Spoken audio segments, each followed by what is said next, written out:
I have said in the past that if you want to teach someone something, you got to start with the misconception. So let's start with a misconception about science. The misconception is that science proceeds in a steady, gradual way, accumulating knowledge, and that's basically how science grows and builds the body of knowledge that we have today. That is a misconception, at least according to Thomas Kuhn, who's written the book The Structure of Scientific Revolutions, which is a book I quite like, and I think there's a lot of validity to the things he says.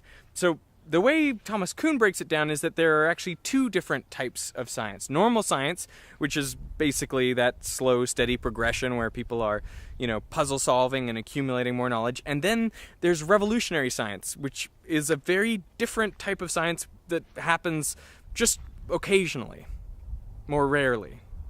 So let's talk about those two types of science. In normal science, all the scientists are operating under a particular paradigm.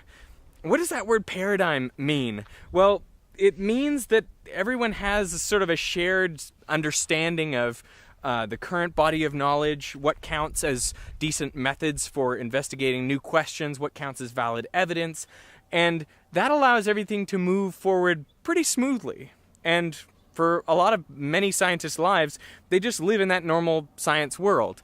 But the thing about normal science is that it naturally drives us towards anomalies, because we're measuring things more and more accurately. We're investigating the sort of corners of our knowledge, the places where we're like, well, we don't actually know what happens there, so maybe we should check that out. And sometimes in the process of doing that, you come across an anomaly, something that really doesn't seem to fit within the existing paradigm. And, well, oftentimes those anomalies go away, like when we found out that neutrinos seem to be traveling faster than light. Everyone thought that's ridiculous. In our paradigm, like knowing what we do about, special relativity, it would be crazy for neutrinos to be traveling faster than light. And sure enough, within a year, people had kind of figured out that it was a loose cable and that this anomaly was just due to the equipment. It wasn't actually something real about the universe. But other times, anomalies can come up that just don't seem to go away. Like back in the late 1800s, people were trying to measure the speed of Earth through the ether. And the ether had long been thought to be this medium that fills all space and light travels through it. And the speed of light is relative to that fixed medium. So people were trying to measure, well, how fast is Earth moving through this medium of the ether? And strangely enough, they just couldn't seem to get a result. Eventually, it took Einstein to really suggest what was going on, that there was no ether, and that the speed of light is the same for all observers regardless of how they're moving, and that space and time, the things that seem absolute, actually can change. Now that is what I call revolutionary science. That's a period where our entire notions of the universe change. Things that people would assume would always be constant, like the rate that a clock ticks. That is thrown into question. So you can see the way that normal science drives towards anomalies. Once anomalies are reached, either they're cleared because they're just mistakes, or they lead to crisis. And in those crisis periods, that is when revolutionary science takes place. One thing that's kind of interesting is that scientists don't necessarily abandon their pre-existing paradigms until they have a new one that seems viable, a new one that they can jump onto. A good example of this is the Copernican revolution. So before Copernicus, we thought that the Earth was the center of the universe and everything was revolving around the Earth. And you might say once Copernicus points out, hey, maybe the Earth is just a planet going around the sun and all these other bodies are planets going around the sun, you would think that, immediately you'd be able to compare those two theories and say, oh, well, the Copernicus theory makes a lot more sense in a way.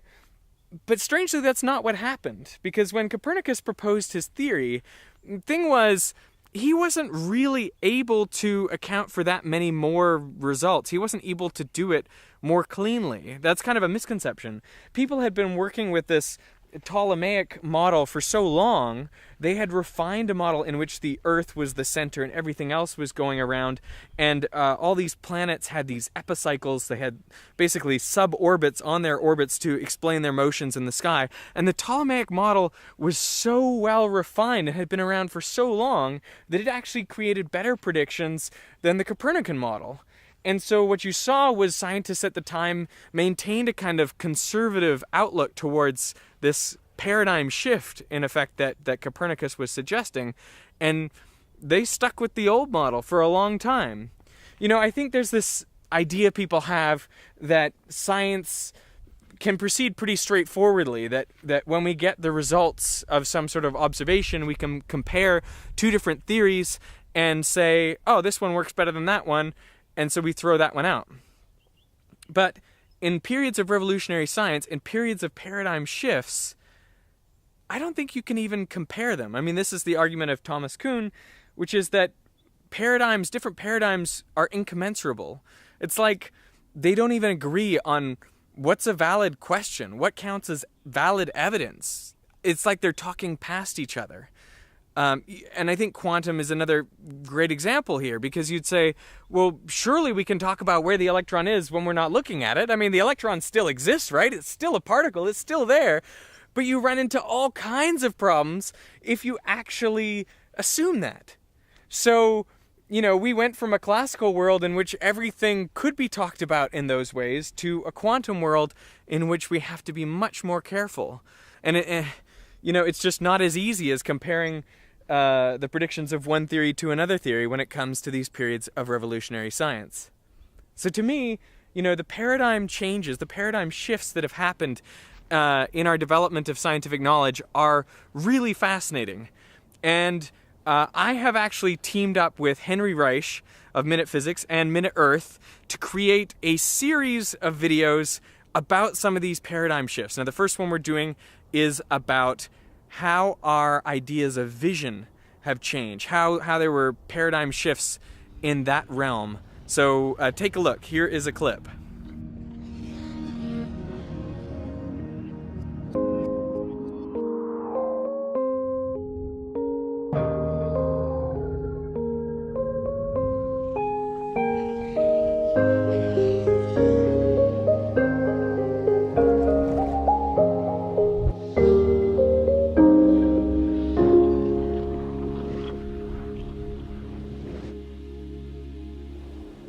Now, the word paradigm comes from the ancient Greek for to see side by side, and that is what we're going to be doing today, seeing side by side different ways people have tried to understand seeing. The most popular theory among the ancient Greeks themselves was that vision was basically a long-distance version of touch. It involved something coming out, reaching out from the eyes to get an impression of objects in the world. The philosopher Plato suggested that sight was a visual fire that melded with daylight, somehow allowing the forms of objects to travel long distances and into the observer's eye. Now, Plato was pretty vague on the details, but the basic idea of visual fire rang true for people for a number of reasons. I've been wanting to make something like this for a really long time, to really talk about how we know what we know, and do it with higher production values and really cool animation and great writing from the Minute Physics and Minute Earth teams. And now we've made that possible thanks to the help of a new streaming service called Verve. Verve is a platform where you can see all sorts of sci-fi, tech, anime, movies, and they have funded this show that we are calling Paradigms. And it's a little bit of a longer form show, higher production values. You can see it looks really cool. And you can actually go check out the first episode for free at vrv.co/paradigms. And so here's one issue with that, is this only works if you're in the US. Verve is not currently available globally, so I'm really sorry to those of you who are outside the US. So if you want to see the show, go check out that link. I'll put a link in the description. And if you like what we did there and you want to see more of it, then tell your friends, watch it, comment on it, create a free account. All of that will hopefully enable us to make more of these videos about the massive paradigm shifts in science and how we know today the things that we know.